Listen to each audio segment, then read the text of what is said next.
మన ముకుంద జ్యువెలరీలో republic sale flat 10% on VA అన్ని జ్యువెలర్స్ మీద. నూతన బ్రాంచెస్ జూబ్లీ హిల్స్ మరియు వైజాగ్ లో అతి త్వరలో ప్రారంభం. జనసేన పార్టీ నుంచి తొలిసారి గెలిచిన నాయకులు వ్యవహరిస్తున్న తీరుతో ఆ పార్టీ ప్రతిష్ట దిగజారుతోంది. మహిళలతో సన్నిహిత సంబంధాలు నడుపుతున్న నేతలు అకృత్యాలకు పాల్పడుతున్న ప్రజాప్రతినిధుల వ్యవహారాలు ఒక్కొక్కటిగా బయటకు వస్తుండటంతో జనసేన ఉక్కిరిబిక్కిరవుతుందట. జనసేనలో వరుసగా ఈ రాసలీల గోలేంటి అనే విమర్శలు వెలువెత్తుతున్నాయి. ఆ క్రమంలో తాజాగా రైల్వే కోడూరు ఎమ్మెల్యే అరవ శ్రీధర్ భాగవతం పెద్ద కలకలమే రేపుతోంది. శ్రీధర్ వ్యవహారం పవన్ కళ్యాణ్కి ముందే తెలుసా అన్న డౌట్లు వ్యక్తమవుతున్నాయి.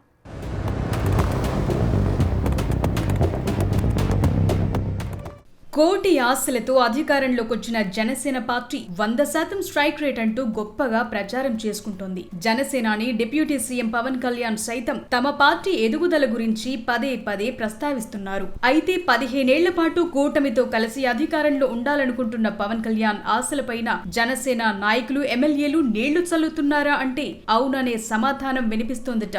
జనసేన పార్టీలో జరుగుతున్న వరుస పరిణామాలు ఆ పార్టీని తీవ్ర ఇరకాటంలో పడేస్తున్నాయట. జనసేన నాయకులు ఒకరి తరువాత ఒకరు మిగతా వాళ్లకు మేమేం తక్కువ కాదు అన్నట్టు వరుస వివాదాల్లో ఇరుక్కోవటం చర్చనీయాంశంగా మారుతోంది. వ్యక్తిగత తగాదాలు, పార్టీ గొడవలైతే ఎలాగోలా మేనేజ్ చేసే అవకాశం ఉంటుంది. కానీ మహిళలతో రాసలీలల వ్యవహారం బయటకు రావటం హాట్ టాపిక్ గా మారుతూ ఆ పార్టీ ప్రతిష్టను తీవ్రంగా డ్యామేజ్ చేస్తోంది. గతేడాది జనసేన పార్టీ కీలక నేత కిరణ్ రాయల్ రచ్చను మరచిపోకముందే మరో ఎమ్మెల్యే రాసలీలలు బయటపడటంతో జనసేన పార్టీ ఉక్కిరిబిక్కిరవ్వాలి వస్తుందట. ముఖ్యంగా మహిళల వ్యవహారంలో ఆ పార్టీ ఎమ్మెల్యేలు, నేతలు వ్యవహరిస్తోన్న తీరుపై రాష్ట్ర వ్యాప్తంగా పరువు పోతోందని జన సైనికులు తలలు పట్టుకుంటున్నారట.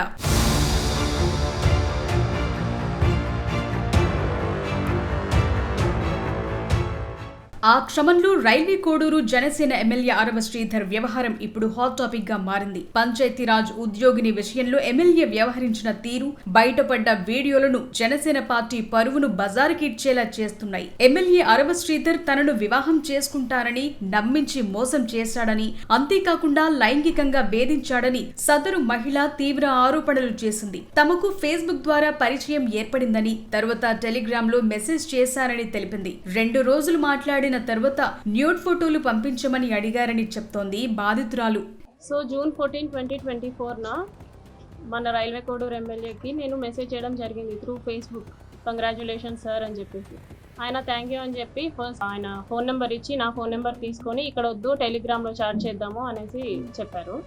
సో నేను టెలిగ్రామ్లో మెసేజ్ చేశాను. 2 days బాగానే మాట్లాడారు నాతో, అంటే నార్మల్గానే మాట్లాడారు. అందరూ ఎలా ఫ్రెండ్లీగా మాట్లాడతారో అలాగే మాట్లాడారు. సో కంటిన్యూస్ చాటింగ్ అనమాట. 2 days తర్వాత వీడియో కాల్స్ చెయ్యి, నీ న్యూడ్స్ పంపించు అని ఈ టైప్ ఆఫ్ మెసేజింగ్ చేయడం జరిగింది నాకు. సారీ సార్, నేను న్యూడ్స్ అయితే అట్లాగా పంపించలేను, వీడియో కాల్స్ కూడా నాకు కంఫర్టబుల్ కాదు అనేసి చెప్పాను అనమాట. న్యూడ్స్ పంపించమని ఒక 3-4 days అడిగారు బాగా. నేను పంపను అనేసరికి కొంచెం బెదిరించడం లాంటివి చేశారనమాట. ఓకే న్యూడ్స్ పంపొద్దు, నేను నీతో మాట్లాడాలి, నన్ను పర్సన్గా మీట్ అవ్వు, ఇన్ పర్సన్లో మీట్ అవ్వు అని చెప్పేసి అన్నారు. తనకు ఇలాంటివి ఇష్టం లేదని నేరుగా చెప్పటానికి ఎమ్మెల్యేను కలిశానని బాధితురాలు తెలిపింది. ఓ రోజు తనను వెహికల్లో తీసుకెళ్లాడని, మార్గ మధ్యలో వాహనం ఆపి తనపై అఘాయిత్యానికి పాల్పడ్డాడని తెలిపింది. తను తన బాబు మాత్రమే ఉండటం ఎమ్మెల్యేకు ఆసరగా అయ్యిందని, బలవంతపు రిలేషన్షిప్ ఎందుకని ప్రశ్నిస్తే బెదిరించాడని ఆవేదన వ్యక్తం చేసింది. గర్భం వస్తే తీయించుకోమని చెప్పాడని, అందుకొప్పుకోనందుకు ఓ రోజు రాత్రి ఇంటికొచ్చి తనను కొట్టాడని గోడు వెళ్లబోసుకుంది. ఎమ్మెల్యేపై కంప్లైంట్ చేసినా పోలీసులు తీసుకోవటం లేదని ఆరోపించింది బాధితురాలు. దాంతో సీఎం చంద్రబాబుకు ఫిర్యాదు చేశారని, పవన్ కళ్యాణ్ కు కూడా ఫిర్యాదు చేసేందుకు ప్రయత్నించారని తెలిపింది. July 9th కలిసాను, first time July 9th కలిసాను.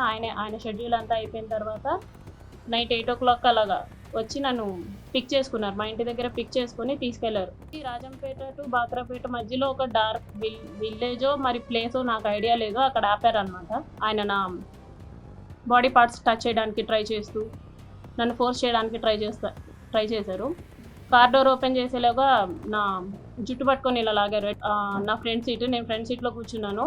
Recliner bend చేసేసి నా మీదకి వచ్చేసి నేను అరవబోయాను, ప్లస్ చేతులు ఇలా పట్టేసుకున్నారు. 2 చేతులు, ఆయన ఒక చేతి ఇలా పట్టుకున్నారు, కొట్టారు. మా హస్బెండ్ వచ్చేసి సాఫ్ట్వేర్, ఆయన దూరంగా ఉంటాడు నాకు. నా బాబు నేను మాత్రమే ఉంటాం. ఆయనకు అది బాగా ఆసరా అయింది. నా గురించి ఫుల్ డీటెయిల్స్ కనుక్కున్నారు.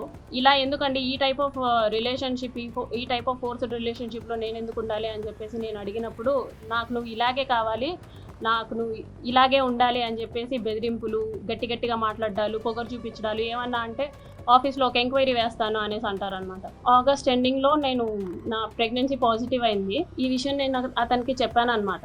నాకు ఇలా ప్రెగ్నెన్సీ పాజిటివ్ వచ్చింది, ఏం చేయమంటారు అనేసి అన్నాను. సో దట్ నువ్వు తీయించేసుకో అనేసి అన్నారనమాట. నేనైతే తీయించుకోను అనేసి భయపెట్టే ప్రయత్నం చేద్దాం అనుకున్నా. సో దట్ అప్పటికైనా సరే వదిలేస్తాడని చెప్పేసి నేను భయపెట్టే ప్రయత్నమైనా చేద్దాం అనుకుని ఈ ప్రెగ్నెన్సీ నేనైతే తీయించుకోను అనేసి అన్నాను అనమాట. పవన్ కళ్యాణ్ గారిని కలవడానికి కూడా ట్రై చేశాను నేను. త్రూ తాళ్ళూరి రామ్ అని చెప్పేసి OSD ఉన్నారు, ఆయనకి నేను మెసేజ్ చేశాను. ఆయన కూడా వాట్ ఈస్ ది ఇష్యూ అని చెప్పేసి రెస్పాండ్ అయ్యారనమాట. ఆ బాధిత మహిళ విడుదల చేసిన వీడియో వైరల్ అవ్వడంతో అరవ శ్రీధర్ వివాదంపై జనసేన పార్టీ కీలక నిర్ణయం తీసుకుంది.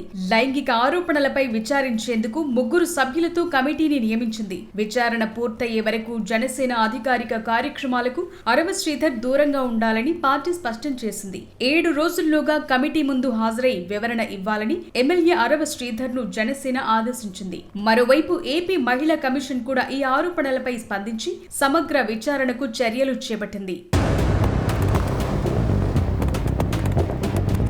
పార్టీని ఎంతో క్రమశిక్షణతో నడపాలని భావిస్తున్న పవన్ కళ్యాణ్ కు నేతల నుండి ఎమ్మెల్యేల వరకు సహకారం అందకపోగా వరుస వివాదాలతో వారు ఆయనకు కొత్త తలనొప్పులు తీసుకొస్తున్నారనే టాక్ పొలిటికల్ సర్కిల్స్ లో నడుస్తోంది. రైల్వే కోడూరు ఎమ్మెల్యే అరవ శ్రీధర్ వ్యవహారంపై ఏం చేయాలనే దానిపై ఆ పార్టీ తర్జన భర్జన పడుతోంది. ఆయనపై నియమించిన విచారణ కమిటీ ఇచ్చే నివేదిక ఆధారంగా ఎలాంటి చర్యలు తీసుకుంటారు అనే ఉత్కంఠ నెలకొంది. ఇప్పటికే గతేడాది కిరణ్ రాయల్ వ్యవహారంతో కొంత ఇబ్బంది పడిన ఆ పార్టీ అరవ శ్రీధర్ కారణంగా పూర్తిగా డిఫెన్స్ లో పడిపోయిందనే వాదన వినబడుతోంది.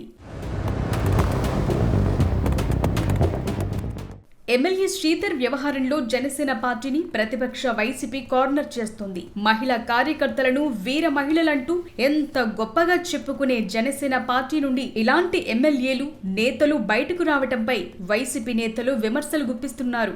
అదలో ఉంటే రైల్వే కోడూరు ఎమ్మెల్యే విషయం జనసేన ముఖ్యులకు ముందే తెలుసా అనే అనుమానాలు కూడా వ్యక్తమవుతున్నాయి. దానికి ప్రధాన కారణం సరిగ్గా వారం రోజుల ముందు జనసేన పార్టీ విడుదల చేసిన ఓ లేఖ అనే చర్చ నడుస్తోంది. ఎమ్మెల్యేల వ్యక్తిగత విషయాలు, ఆర్థిక వివాదాలు, వివాహేతర సంబంధాలు పార్టీ మీద రుద్దే ప్రయత్నం జరుగుతుందని, అలాంటి విషయాల్లో అందరూ అప్రమత్తంగా ఉండాలంటూ పవన్ కళ్యాణ్ మాట్లాడిన మాటలను జనసేన లేఖ రూపంలో విడుదల చేసింది. అది జరిగి సరిగ్గా వారం రోజులు తిరక్కముందే రైల్వే కోడూరు ఎమ్మెల్యే వ్యవహారం బయటకు రావడంతో పవన్ ముందే తెలుసుకుని హెచ్చరించారని, అయినా ఎమ్మెల్యే తీరు మార్చుకోకపోవడంతో ఇదంతా జరిగిందనే చర్చ పొలిటికల్ సర్కిల్స్ లో జరుగుతోంది. పార్టీ అధినేత ఇంత స్పష్టంగా బహిరంగ లేఖ విడుదల చేసినప్పటికీ ఎమ్మెల్యే తీరు మార్చుకోకపోవటం అదిప్పుడు పెద్ద రాజకీయ వివాదంగా మారటంతో జనసేన పార్టీ తలలు పట్టుకుంటున్నారట. ఒకవేళ నిజంగా పవన్ కళ్యాణ్ కి రైల్వే కోడూరు ఎమ్మెల్యే వ్యవహారం ముందే తెలిస్తే ఎందుకు సైలెంట్ గా ఉన్నారని అనుమానాలు కూడా ప్రతిపక్షాలు వ్యక్తం చేస్తున్నాయి. పార్టీ ఎమ్మెల్యే తప్పు చేసినప్పుడు మందలించాల్సింది పోయి లేఖల రూపంలో జాగ్రత్తగా ఉండాలంటూ చెప్పటం ఏంటనే వాదన కూడా వినబడుతోంది.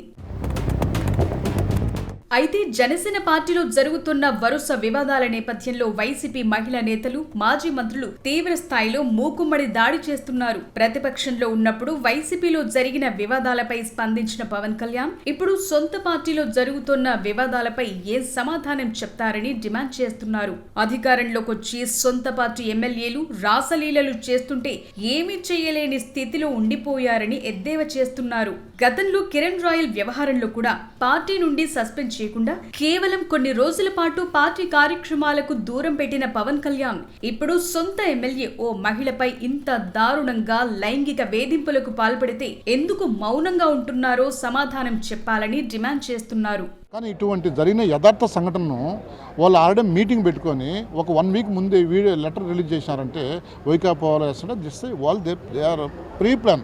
అంటే ఎక్కడ పార్టీ పైన మచ్చబడుతుందో, ఎక్కడ ఇది అవుతుందని చెప్తారు.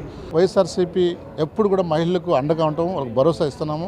మా జగన్మోహన్ రెడ్డి గారు ఏమైతే చెప్పారో, ఏదైతే చేస్తున్నాడో, చిన్న మహిళకి ఇంత జరిగినా కానీ వైఎస్ఆర్ కేటంతా కూడా అప్రమత్తి వాళ్ళకి సపోర్ట్గా ఉండి మద్దతు అవసరం ఉంటే అరెస్ట్ కానీ ఇబ్బంది లేదు, కేసు పెట్టించుంటారు. అంటే మహిళ పక్క మేము పూర్తిగా బాధ్యత వహిస్తూ మహిళతో ఉన్నామని చెప్పేసి ఒక రక్షణ రక్షణ కల్పించాల బాధ్యత మా పైన ఉంది కాబట్టి మీరు ఎట్టా చేయలేరు, మీ చేత కాదు.